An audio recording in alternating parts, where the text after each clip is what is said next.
So next let us move on to range and kernel of linear transformation.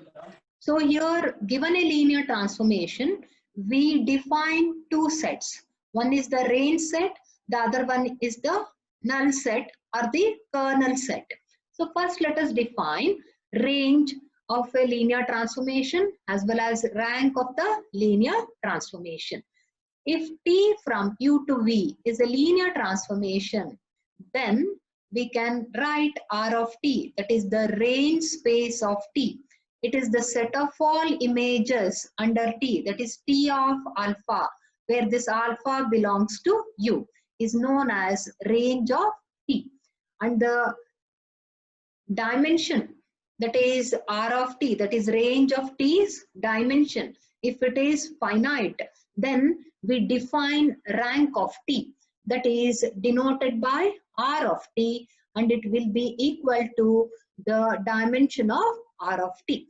So range space will be a subspace of the codomain vector space V. Because all the images will belong to the codomain set V, one can show that the range space is a subspace of the codomain vector space V. Similarly, we define kernel and nullity of T.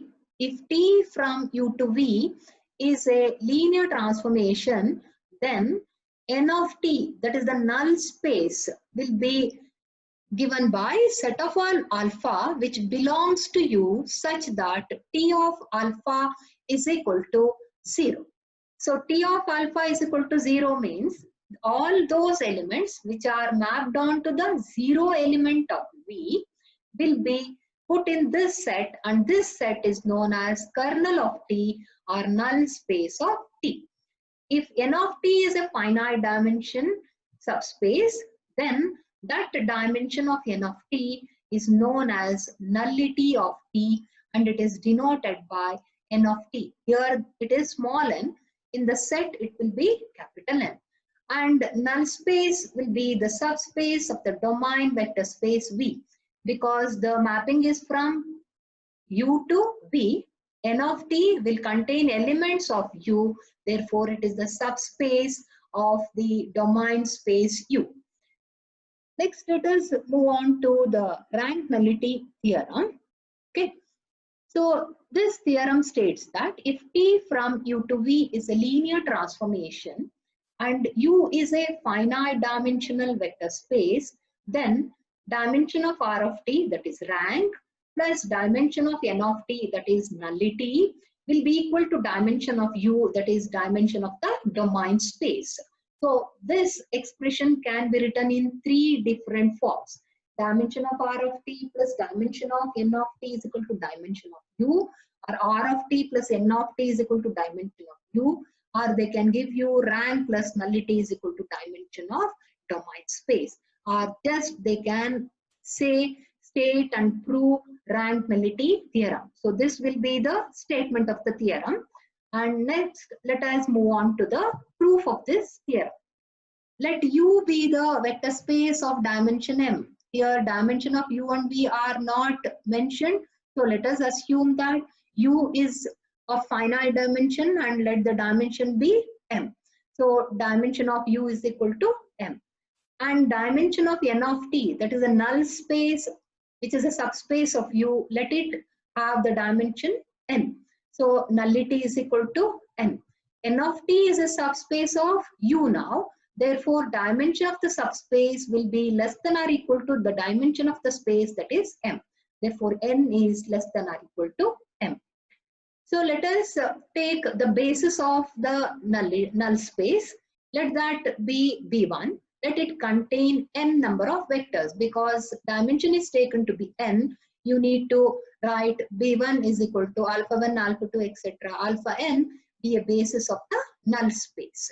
Since this basis is linearly independent as well as it spans, B1 will be linearly independent in N of T, and hence this set will be also linearly independent in the higher or the superset U.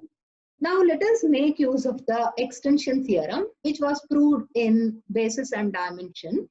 So every linearly independent subset of a finite dimension vector space forms a part of the basis. That is, it can be extended to a basis. Therefore, B1, which was linearly independent, can be extended to a basis of U.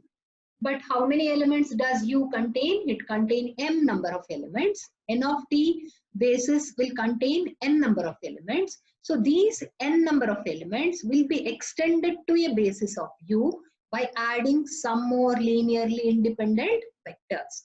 Let those vectors be beta 1, beta 2, etc. beta s. This s depends how many vectors we need. So many vectors we need to add. So in total, now B2 contains totally n plus s number of elements, and this is the extended basis for U. So now what was the dimension of U? It was taken to be m. So m is equal to n plus s, because here it is n and here s number of elements. Therefore, m is equal to n plus s. Now you take the images of these basis elements. So it is T of alpha 1, T of alpha 2, etc. T of alpha n, T of beta 1, T of beta 2, etc. T of beta s. So all these images will belong to the range of T, that is R of T. But what do you know about the images of the null space? Images of the null space will be equal to 0. So T of alpha 1 will be 0, T of alpha 2 is 0, T of alpha n is also equal to 0, because all these vectors belong to the null space. Now you have only the elements T of beta 1, T of beta 2, etc. T of beta s. So S will contain these S number of elements. Let us take this S. Now let us show that this S will form a basis of the range space R of T. So when it becomes the basis of the range space R of T, then the dimension of R of T becomes the cardinality of S, that is S. So let us first show that it spans. So B2 will contain n plus s vectors, which is the basis of U. Therefore, B2 will span U and its images will span R of T. So since the images span R of T, the first n vectors are 0. So you are left with T of beta 1, T of beta 2, etc. T of beta s, and that will span R of T. So the spanning part is over. Now let us show that S is linearly independent. You take the linear combination of the set S, that is T of beta 1, T of beta 2, etc. T of beta s, and you form the linear combination like this. Since T is linear, this can be written as T of A1 beta 1 plus A2 beta 2 plus etc. AS beta s equal to 0. Since the image of this element is 0, it must belong to the null space. Therefore, this vector will belong to the null space. And the null space has the basis elements alpha 1, alpha 2, etc. alpha n. Therefore, this element can be expressed as the linear combination of these basis elements. I've given the reasoning here. So now shift all these terms to the left hand side. You get this expression. So what does this expression say? It is a linear combination of the basis element of U, that is B2. Therefore, they are all linearly independent. Therefore, the scalars must be equal to 0. You get A1 equal to 0, A2 is equal to 0, A3 is equal to 0, etc. Bn is equal to 0. Therefore, since we have shown that all the scalars are equal to 0, the set S is linearly independent, and hence it forms the basis of R of T. Therefore, R of T will have dimension is equal to small s. Now, let us substitute these values in equation 1. Therefore, M was dimension of U, N was dimension of N of T, and S was dimension of R of T. So you get dimension of U is equal to N of T plus R of T. That is, dimension of the domain is equal to nullity plus rank, hence the rank nullity theorem.